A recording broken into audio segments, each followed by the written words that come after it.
Kavitha gold and diamonds അവതരിപ്പിക്കുന്നു season of merry. കവിതയുടെ പുതിയ ആഭരണ ശ്രേണിയായ glam 18 rose gold light weight ആഭരണങ്ങളുടെ എക്സ്ക്ലൂസീവ് ലോഞ്ച്. ഓഫറിന്റെ ഭാഗമായി ഒരു ഭാഗ്യശാലിക്ക് ബമ്പർ പ്രൈസായി ഒരു മാരുതി സ്വിഫ്റ്റ് ഡിസയർ കാറും 5 ഭാഗ്യശാലികൾക്ക് ഗൃഹോപകരണങ്ങളും സമ്മാനം. ഫെസ്റ്റിവലിന്റെ ഭാഗമായി എല്ലാ ആഭരണ ശ്രേണികൾക്കും ആകർഷകമായ ഡിസ്കൗണ്ട്. ഈ ഓഫർ ഡിസംബർ 15 മുതൽ ഫെബ്രുവരി 15 വരെ മാത്രം.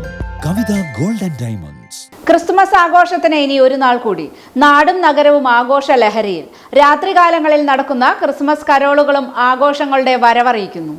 ചൊവ്വാഴ്ച ഇരുട്ടി വെളുത്താൽ കണി കണ്ടുണരുന്നത് ക്രിസ്മസ് ദിനത്തിലേക്കാണ്. ക്രിസ്തുമസിന്റെ ഭാഗമായി നാടും നഗരവും വ്യാപാര സ്ഥാപനങ്ങളും ഉത്സവ ലഹരിയിലാണ്. മുൻകാലങ്ങളിൽ ഇല്ലാത്തതുപോലെ ക്രിസ്മസ് പാപ്പായകളുടെ തുപ്പിയും വേഷഭൂഷാദികളും കടകളെ അലങ്കാരമുള്ളതാക്കി മാറ്റുന്നു. പലയിടത്തും ക്രിസ്മസ് കരോളുകളും നടന്നുവരുന്നു. യേശുവിന്റെ തിരുപ്പിറവി ആഘോഷത്തെ വരവേൽക്കാൻ കുഞ്ഞുങ്ങൾ അടക്കമുള്ളവർ തയ്യാറായി. കേക്ക് വിപണിയും സജീവമാണ്. എല്ലായിടത്തും തിരക്ക് വർദ്ധിച്ചു വരുന്നുണ്ട്. മുൻകാലങ്ങളിൽ നിന്നും വ്യത്യസ്തമായി അലങ്കാര പൊലിമയുടെ അലച്ചാർത്തൊരുക്കി LED ബൾബുകൾ കൊണ്ടുള്ള വിസ്മയ കാഴ്ചകളും എല്ലായിടത്തും ദൃശ്യമാണ്. പാതിരാ കുർബാനകൾക്ക് നാളെ രാത്രി പള്ളിമേടകൾ സാക്ഷ്യം വഹിക്കും. ക്രിസ്തീയ സമൂഹത്തിന്റെ ആഘോഷങ്ങളിൽ മുൻപന്തിയിൽ നിൽക്കുന്ന ഒന്നാണ് ക്രിസ്തുമസ് എന്ന കാര്യത്തിൽ സംശയം ഏതുമില്ല. മാത്രവുമല്ല, ഒരേ ദിവസം ലോകം മുഴുവൻ ഒരാഘോഷത്തിന് സാക്ഷ്യം വഹിക്കുന്നതും ക്രിസ്തുമസിനാണ്. ക്രിസ്തുമസിനോടനുബന്ധിച്ച പാലപ്പുറം സെന്റ് മേരീസ് ചർച്ച് ഇടവക വിശ്വാസികളുടെ നേതൃത്വത്തിൽ പാലപ്പുറം ടൗണിലൂടെ ക്രിസ്മസ് കരോൾ നടത്തി. വികാരി ഫാദർ ബെന്നിയുടെ നേതൃത്വത്തിൽ നടന്ന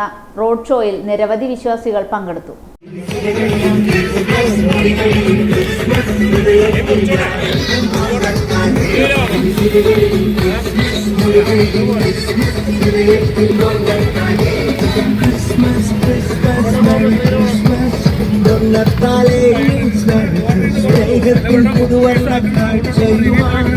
ഒന്നത്താലേ വീണ്ടും